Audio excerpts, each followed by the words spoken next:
Bienvenidos a la serie de entrevistas producido por la Casa de la Cultura de la Municipalidad Provincial de Puno, Gerencia de Desarrollo Humano, Participación Ciudadana, Subgerencia de Educación, Cultura y Deporte. En esta ocasión tenemos la presencia del investigador Juan Palau Berenstein, a quien hemos venido a visitarlo directamente a su domicilio. Y con él vamos a estar hablando origen de la Diablada puneña.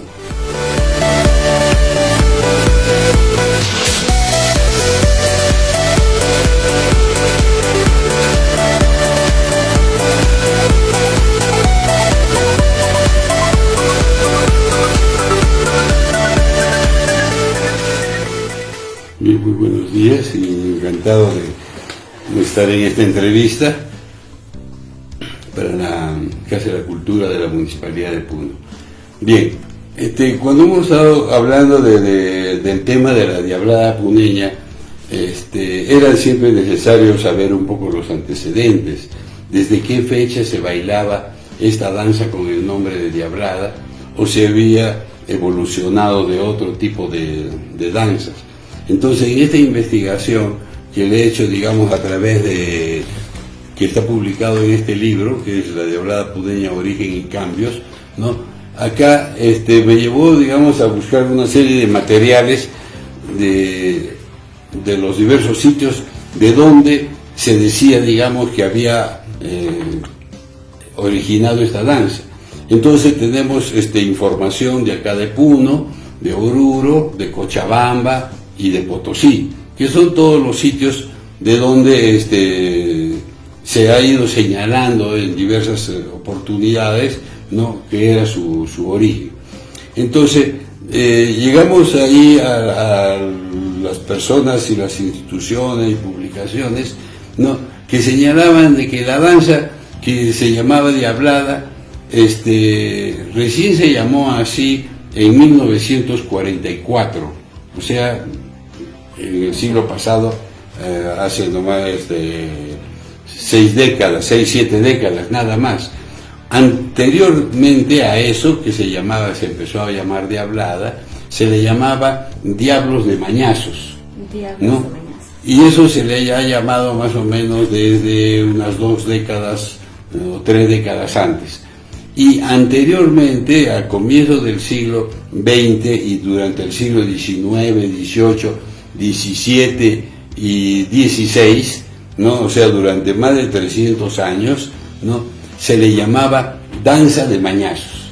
Ese era el nombre original de esta danza. Bien, ¿por qué se le llamaba danza de mañazos? Porque eran los pobladores del pueblo de Mañazo, de acá en Puno, que incluso Ludovico Bertonio señala, dice, mañazos, comerciantes provenientes del pueblo de Mañazo. Ludovico Bertonio, que fue un sacerdote jesuita, que publicó su primer libro en 1612, ¿no? Él vivió en Potosí, ¿no?, estudiando el aymara, de todos los aymaras que estaban por toda parte, y también estuvo en Juli, por supuesto, ¿no? Y entonces él estudió el aymara, y ahí él pudo ver quiénes eran los mañazos que venían comerciantes del Perú, como lo pone en su diccionario, ¿no? Y entonces eran comerciantes que, partiendo de Mañazo, a partir de la gran feria de Vilque, ¿no?, llevaban mercadería, eran arrieros, comerciantes, llevaban diversos tipos de mercadería que venía del Cusco, como la coca, después venía el pisco, venían los vinos de Majes, venían frutas, de 80 ya se estaba explotando la plata del Potosí. Bueno, entonces estos comerciantes que llevaban de todo, una cosa muy importante que llevaban era ganado en pie, era toros, ¿no?, y llevaban llamas, ¿no? Las llamas también cargando mercadería, pero también las sacrificaban para vender la carne de llama, que se consumía mucho entre la población indígena originaria que trabajaban ahí, y mucho carne de vacuno, carne de toros. Bueno, entonces llevaban, claro, las vacas siempre se han guardado para la producción, ¿no? Y entonces los toros, digamos, son los que más se llevan para beneficiarlo. Bueno, una vez de que la manera de sacrificar los animales, entonces ahí entra el factor, digamos, de la creencia, de la religión, de las costumbres altiplánicas. El rito. El rito. ¿Qué cosa es? Cuando se sacrifica acá cualquier animal, o hasta ahora sucede eso, ¿no? Siempre hay que ver qué día se tiene que sacrificar, a qué hora, ¿no? Y antes de sacrificarlo, siempre se le trata bien al animal, se le pone coca, se le esparce con vino, o sea, la chachila, y el ajayu va a contar de que los humanos lo han tratado bien durante su vida, y hasta incluso para sacrificarlo le han puesto música, y después de sacrificarlo lo han hecho bailar. ¿De qué manera se lo hace bailar? Agarrando la cabeza. Entonces se saca la cabeza y las personas bailan, ¿no? Con la cabeza llevándola, digamos, en alto, ¿no? Y ¿con qué música? Con música de zampoña. La zampoña es el instrumento propio de los ritos ganaderos, ¿no? Y entonces, porque se toca el instrumento en grupo, por eso hasta ahora decimos, cuando hay un grupo de zampoñistas, se le llama una tropa, ¿no? Al conjunto de zampoñas es una tropa, es un conjunto de ganado. Y entonces se baila tocando la zampoña y se festeja que el animal está bailando al mover su cabeza. Este rito que se hace durante la matanza, ¿no?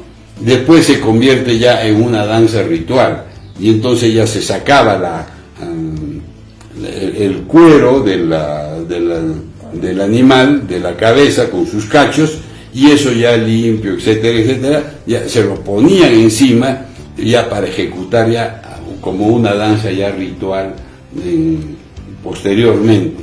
Bien, pero vemos nosotros en las máscaras más antiguas que se mantienen, que son todas del siglo XX, no son del siglo XIX, ojalá pudiéramos tenerlas, pero acá tenemos, ¿no?, las máscaras con sus orejas grandes, sus cachos, grandes cachos.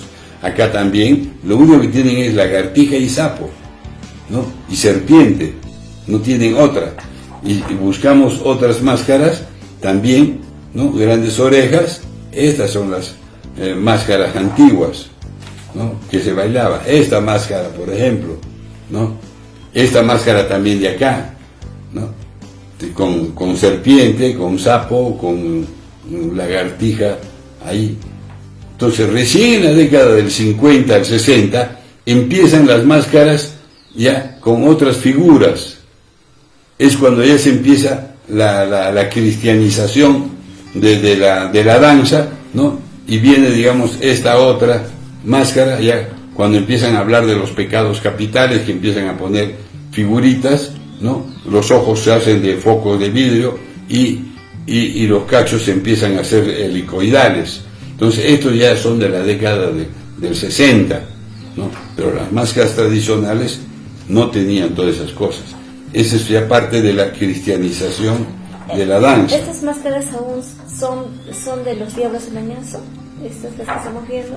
Claro, estas danzas así como estas son de esa época. Acá también tenemos otra, ¿no? Por ejemplo, acá tenemos esta otra máscara que es del año 35 o 36, cuando Pierre Bergier hace una serie de fotografías de danza, y esta la fotografía en Ichu, ¿no? No tenían todas esas otras figuras, ni el tema de la interpretación de pecados capitales, ni cosa por el estilo, ¿no? Entonces, esa interpretación fue la cristianización, porque lógicamente los sacerdotes veían que estaban bailando con una danza que le empezaron a llamar diablada o de diablos, y cómo, si el diablo es una figura terrible, ¿no? En la Iglesia Católica, ¿no? Entonces, por eso es que empiezan a cambiar todo ello. Claro. Bueno, entonces es así que la Iglesia Católica ha empezado a darle un cambio en todo caso. Claro. Y con respecto a la significación también de los 7 pecados, y como usted nos explica, se inicia así. Se claro. inicia por el ritual a los toros. El ¿no? despedir el espíritu, el ajayo de los toros. Ahí inicia en todo caso. No sé si... Como hay otras danzas también, ¿no? Claro. La danza de las lecheras, la danza de los morenos, o si vamos a seguir con los toros, la danza del Tintihuaca, por ejemplo, que se baila mucho acá en Ácora y en Ilave, ¿no? Sí. Y bueno, finalmente, para culminar esta entrevista, ¿qué les diría a aquellas personas que dicen, ¿no? Aquellos peruanos que no se han enterado mucho de esta historia que nosotros los puneños tenemos? ¿Qué les podría decir? Dicen que la diablada puneña es de Bolivia. O sea, ¿qué les podría decir a todos ellos? Bueno, para empezar, lamentablemente para los amigos de Bolivia, la danza no se ha originado, digamos, en Bolivia en sus antecedentes. Se ha originado acá con los mañazos, primero. Segundo, la danza fue llevada hacia el territorio boliviano, bueno, que era un territorio dentro del virreinato del Perú, ¿no? Y era una danza ritual, como hemos conversado, referido al espíritu de los toros.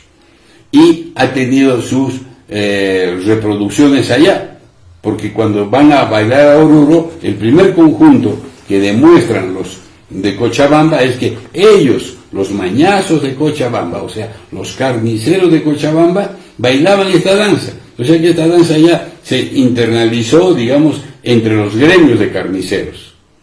Y entonces la llevaron a Oruro y de ahí empieza ya 1 año, 2 años, hasta que surgen grupos propios en Oruro. Pero también los de Cochabamba, los de Potosí, también tenían esta danza, también digamos, la habían hecho suya también la gente de Potosí, los carniceros de Potosí. Y acá también los de Mañazo, del pueblo de Mañazo, se vienen a vivir al pueblo de Puno, ¿no? Cuando Puno empieza a crecer después de la visita y de la historia del virrey conde de Lemos. Y entonces los de Mañazo se vienen a Puno a poner sus potreros, sus almacenes, porque ya Puno era una ciudad importante, y entonces ellos trabajaban entre el pueblo de Mañazo y Puno. Pero ¿dónde ponen sus almacenes, sus potreros de ganado? En la parte alta, marginal. Cuando Puno abajo era la parte de élite, detrás del Huaxapata era pues el cerro de los mañazos. De los carniceros, de los comerciantes. Y entonces, por eso le llaman, eso es barrio de mañazos. Y con ese nombre se quedó hasta ahora el barrio Mañazo, porque era el barrio de los mañazos, pero era un sector, digamos, que tenía otra actividad económica, y cuando el trabajo de carnicero socialmente no era tan bien visto, porque a una persona, si en Puno hace 50 años le dicen tú eres un carnicero, no lo iba a tomar a bien, ¿no? Porque eran formas, las actividades manuales, las actividades de comercio, de matarife, eso, eran actividades, digamos, que socialmente no eran vistas, porque no era una actividad de mistis. Era una actividad de arrieros. Claro, no era una actividad de mistis, no era una actividad de criollos, ¿no? Sino de otro tipo de pobladores que trabajaban haciendo ese trabajo, ¿no? Esa labor. Entonces, por eso cuando a un amigo me cuenta de cuando él quiso ir a tocar no hace 30 años, a tocar zampoña en Mañazo, su padre le dijo, oye, ¿qué cosa? ¿Tú eres carnicero o te van a decir que yo soy carnicero? Entonces la gente... Había muchos prejuicios. Nuestras sociedades ahora se están limando un poco, ¿no? Pero nuestra sociedad aquí y en todo el Perú es una sociedad de hace 30, 40 años que tenía muchísimos prejuicios, ¿no? Ahora felizmente ya todo eso se está bajando, ¿no? Por muchas razones políticas, sociales, mejoramientos económicos, etcétera. Ya el nivel de prejuicio está bajando, ¿no? Pero hace 50 o 100 años, los grupos sociales y los prejuicios era lo que primaba en nuestra sociedad. Bien, queridos amigos, es así como terminamos esta entrevista en la casa del investigador Juan Palavero Stein. Y muchísimas gracias por habernos recibido, muchísimas gracias por compartir tanto conocimiento que nos va a ayudar a muchísimos puneños, peruanos y demás. Gracias.